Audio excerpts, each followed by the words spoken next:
Hello guys, so today magkakaroon tayo ng tutorial sa pag-inject ng iron sa ating mga piglets.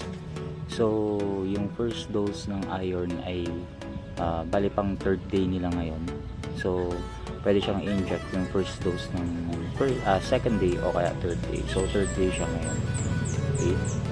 So inject tayo and then putol tayo ng ngipin. Okay. So tutorial, short tutorial lang paano mag putol ng ngipin. So meron tayo ditong mga pliers. Okay. Ayun, para siyang malaking nipper. Okay. So ito yung pangputol at yung mga ngipin na medyo nakatago. So nail cutter, malaking nail cutter yung ginagamit natin. And then meron tayong 1 ml ng syringe. Okay. So ayan, at saka yung marker. Okay. So animal marking crayon. Okay, so safe naman siyang gamitin. Okay, so, para hindi tayo malilito mamaya. Okay, so kuha lang ako ng isang piglet. Ayan. So ito guys, yung isang piglet natin. Okay, so medyo madumi siya kasi sa yung flooring ko ay lupa lang. Okay, so mas maigi kasi hindi naglinis ng linis. Okay, so putulan muna natin siya. Okay.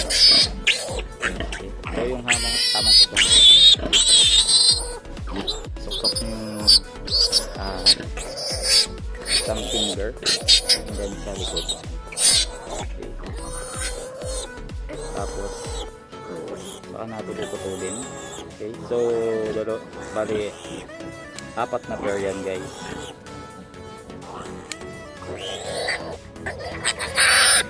Dalawa sa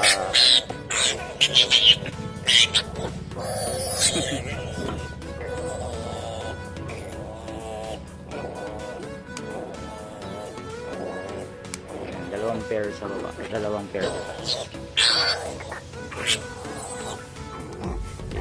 Sa taas, dalawang pair. Sa unang pair, okay na. Pangalawang pair.